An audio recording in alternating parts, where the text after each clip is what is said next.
Yo guys, today we're counting down the 10 best players in their prime. And getting right into it, in 10th place we have Skite. And Skite is someone who has been in the competitive scene forever. And talking about his prime, it takes us all the way back to 2018. Skite went on to win 3 official events in that given year. 2 of which being both the solo Win Trial qualifiers and the finals, where he took home $75,000. He also won one of the Summer Skirmish Duo Weeks, where he brought home an additional $21,275. It's fun to look back at the very first successful competitive Fortnite players, and Skite is on this list because he's undoubtedly one of them. Unfortunately, Skite has quit Fortnite for the time being, but that doesn't change the past. In 9th, we have Reet. And Reet is the only NOS player I have on this list, and he's on here for good reason. There was a period of time, I don't know if you guys remember, but he literally played like no one else. And that was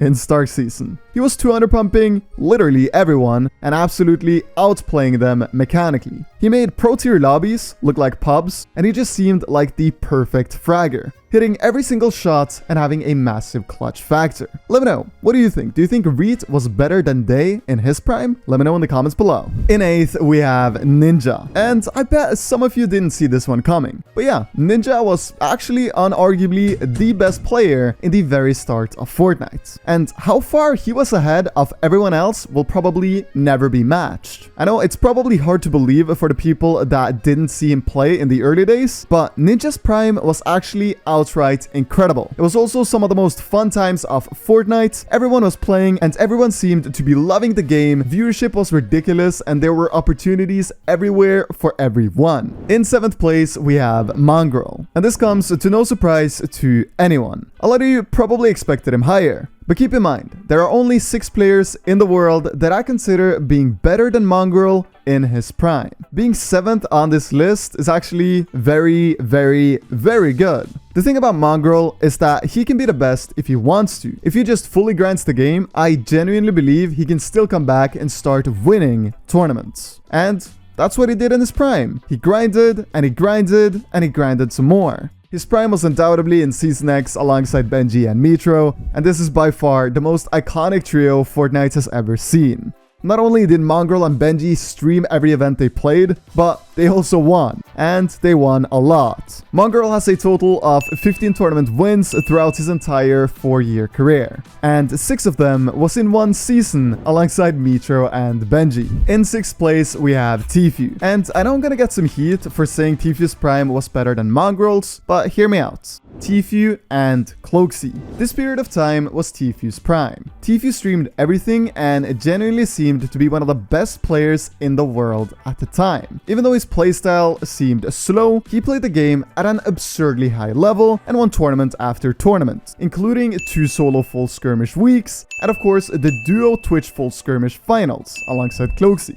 I might be a bit biased by putting him in 6th because of the nostalgia, but I genuinely think he deserves a spot on this list because of his long run of incredible achievements. In 5th place, we have Sate. And Sate is the smartest player to ever have touched the game. Sate's prime go all the way back to 2019. Right before the Duo World Cup, Sate and Saf played a massive LAN tournament in Katowice with all the best players from all around the world, and they managed to win it. Keep in mind, this was just 1 month before the World Cup qualifiers would start, so it's safe to say a lot of people had their money on Sate and Saf, and rightfully so. Sate and Saf actually didn't qualify for New York until week 5, and when they played in the World Cup itself, all eyes were on them. Sate had done some serious work before the tournament, and it showed in the way of his IGLing. They placed 4th in the World Cup itself, and if they played the same scenario 100 times, this is probably the worst placement they would have gotten. Sate, as we all know, quit Fortnite, but he will no doubt go down in the history books as a legend of the game. Coming in 4th, we have Unknown Army. And Unknown's prime was pretty much all of 2019. He was so good in 2019, as a matter of fact, that he placed 1st on the Gamepedia Power Rankings leaderboard for that year. You guys know how I said earlier that Ninja was so far ahead of everyone else? Well, it's pretty much the same story with Unknown. Unknown is the father of Peace Control, and probably the Chronosen as well. Unknown had the most ridiculous aim Fortnite has ever seen. Unknown also streamed all the time and all of his tournaments. And if Unknown came against a top tier player, he wouldn't even notice. Unknown made everyone he played against look like terrible players because of his Peace Control, aim, and of course, his confidence. Unknown's prime is something we most likely will never see from another controller player ever again.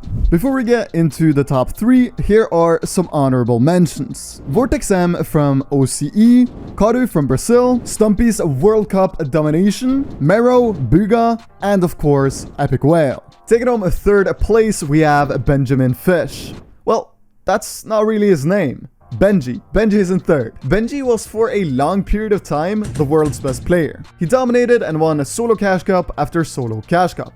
He was undoubtedly number 1. I think Benji's prime is remarkable, but at the same time, he unfortunately isn't like every other player. What I'm saying is that he isn't anywhere near the best in the world when it comes to full professional lobbies like grand finals. And it's unfortunate, but it's the truth. I also want to note before we go over to 2nd place that when Benji was in his prime, he also pretty much streamed every single tournament. So take notes guys and start streaming. In 2nd place, we have Metro. And this might sound weird, but for all the OGs watching, you know exactly what I'm talking about. Metro's prime goes all the way back to 2018. And to give you guys a better understanding of how insanely good Metro was, he was obviously first on the Gamepedia leaderboards, but he had nearly twice the PR of the 2nd best player in Europe. Yeah, that will never happen again. Now, let's crown the best player ever in his prime. And taking on first, and to no surprise to a single person watching this video, we have Tayson. There is no denying that Tayson during his prime was better than everyone else. Tayson is still probably the best player in the world, and he isn't even grinding anymore. But yeah guys, that is my list for the 10 best players in their prime. Let me know your top 3, top 5, or top 10 if you have the time down in the comments. And with that said, my name is Marin TM. Stay safe and take care.